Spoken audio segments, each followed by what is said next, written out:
Good evening. आज हम लोग करेंगे क्वेश्चन नंबर 6, जिसमें कहा गया है कि circular road of radius r is banked for a speed we.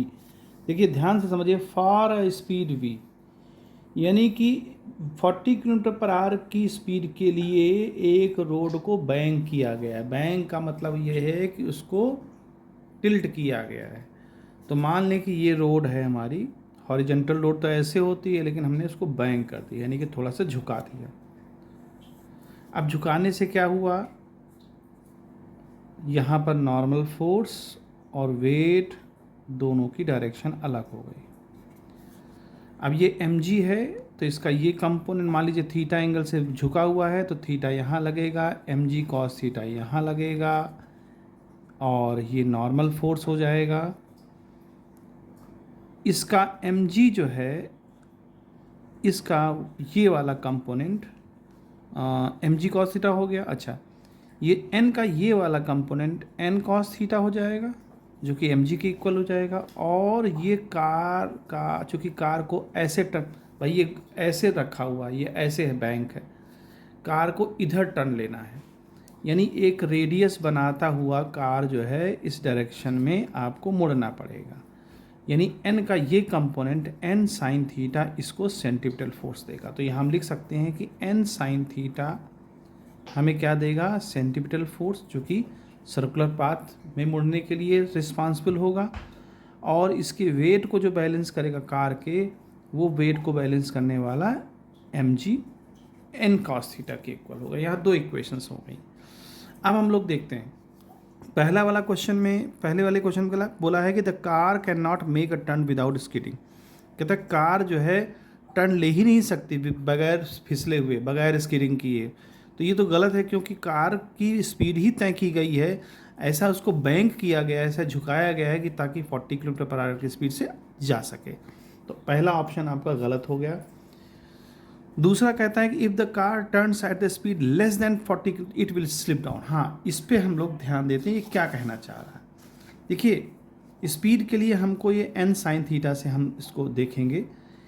n sine theta चाहिए हमको सर्कुलर पाथ बनाने के लिए, और वो किसके इक्वल है, mv स्क्वायर बाई आर के। यानी कि अगर हम यहाँ v की वैल्यू कम कर दें, लेस कर दें, v की वैल्यू डाउन कर दें, तो जब v की वैल्यू डाउन हो जाएगी तो mv स्क्वायर आर की वैल्यू भी कम हो जाएगी। जब mv स्क्वायर आर की वैल्यू कम हो जाएगी तो n साइन थीटा तो फिक्स है, भाई इतना इतना हमको चाहिए। ठीक है, ये चीज़ हमको फिक्स है, क्योंकि वो बैंक किया गया है उतने एंगल पर, थीटा फिक्स है, n फिक्स है, नॉर्मल रिएक्शन फोर्स है वो फिक्स ही रहेगा, तो n साइन थीटा फिक्स है। लेकिन अगर v की वैल्यू आपने कम कर दी तो ये वैल्यू हमारी राइट साइड वाली कम हो जाएगी, जिसकी वजह से हमको n साइन थीटा बढ़ जाएगा, n साइन थीटा ज़्यादा हो जाएगा। और जब ज़्यादा हो जाएगा तो ये कार क्या हो जाएगी, ये टर्न कर जाएगी, ऐसे टर्न कर जाएगी। या दूसरे शब्दों में समझिए कि अगर v की वैल्यू कम कर दी और n साइन थीटा कांस्टेंट है, तो r की वैल्यू, जब v की वैल्यू आप कम करोगे तो r की वैल्यू भी कम करना पड़ेगा, है ना, ताकि हम जो है इस n साइन थीटा को कांस्टेंट कर रख पाएँ। तो जब r की वैल्यू कम करोगे तो ये लुढ़क कर नीचे आ जाएगी, यानी रेडियस कम करना चाहेगा, ऐसे भी आप समझ सकते हैं। चलिए, तो ये ऑप्शन आपका गलत हो गया कि कार जो, सॉरी सही हो गया कि हाँ बिल्कुल सही बात है कि वो स्लिप कर जाएगी, because n sine theta will increase by a mb square by r, therefore car will skid. तो ये बी ऑप्शन आपका सही है। अब सी की बात कर लेते हैं। सी में कहता है कि if the car turns eight A correct speed of, यानी कार अगर 40 किलोमीटर पर आवर की स्पीड से चले तो क्या होगा, the force by the road on the car is equal to mv square. देखिए फोर्स जो बाय द रोड वो नॉर्मल रिएक्शन फोर्स होता है। अगर हम यहाँ देखें n साइन थीटा की वैल्यू, तो n अगर हटा दें, चूँकि वेलोसिटी का मामला है तो वेलोसिटी वाले के कंपोनेंट को देखेंगे, n की वैल्यू क्या बन जाएगी, mv square by r sine theta. अब चूंकि देखिए थीटा की कुछ ना कुछ तो वैल्यू होगी, ऐसा तो हो नहीं सकता कि थीटा की वैल्यू जीरो हो जाए, है ना। थीटा की वैल्यू जीरो हो नहीं सकती, क्योंकि बैंक है ऑलरेडी, तो बैंक है तो थीटा की वैल्यू जीरो होगी नहीं, जीरो से बड़ी होगी, और निगेटिव भी नहीं होगी, पॉजिटिव होगी। तो एम बी स्क्वायर आर की वैल्यू एन के बराबर तो हो ही नहीं सकती, क्योंकि कुछ तो वैल्यू साइन थीटा की होगी जिसकी वजह से क्या होगा, एन की वैल्यू कुछ ना कुछ चेंज करेगी। N never be equal to m b square by r, और यही हमारे क्वेश्चन में बोला गया है। तो ये सी वाला हमारा सब ऑप्शन गलत हो गया। अब डी की बात कर लेते हैं। डी में क्या कह रहा है, if the car turns at the correct speed of, ये भी कह रहा है कि अगर 40 किलोमीटर प्रति घंटे की चाल से अगर चले, the force by the road on a car is greater than m g as well as greater than M.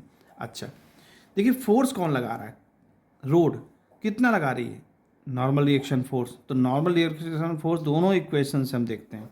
देखो एन की value m b square by r, अभी हम पहले डिस्कस कर चुके हैं, आर साइन थीटा। तो जाहिर सी बात है साइन थीटा की वैल्यू कुछ ना कुछ होगी।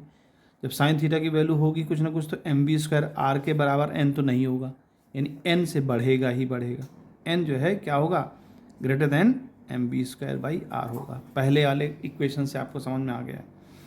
दूसरे वाले इक्वेशन को देखते हैं, अगर एन कॉस थीटा, तो एन कॉस थीटा को देखिए वो किसके इक्वल है, एम जी के। अगर हम सिर्फ एन देखना चाहें तो यहाँ भी m g by cos theta होगा, तो कॉस थीटा की भी कुछ वैल्यू होगी। जब यहाँ कॉस थीटा की वैल्यू होगी तो एन की भाई जो ये वैल्यू आएगी तो ये कुछ ना कुछ बढ़ के आएगी एम जी के अलावा। अगर एम जी केवल होता, मान लीजिए एम जी कह रहे हैं कि 10 है, और कॉस थीटा अगर आपने लगा दिया तो जाहिर सी बात है कि उसकी वैल्यू कुछ ना कुछ बढ़ जाएगी, यानी जो का आंसर आएगा वो बढ़ के मिलेगा। तो एन की वैल्यू क्या होगी, एम जी से भी बड़ी होगी। तो चूंकि ये ऑप्शन हमारा सही है, क्योंकि एन की वैल्यू एम जी से भी बड़ी होगी और एम बी स्क्वायर आर से भी बड़ी होगी, तो लिहाजा डी वाला जो ऑप्शन है वो हमारा करेक्ट है कि if the car turns at the correct speed of the force by the road on the car is greater than m g as well as greater than m b square by r. तो इस तरह से इस question को करेंगे।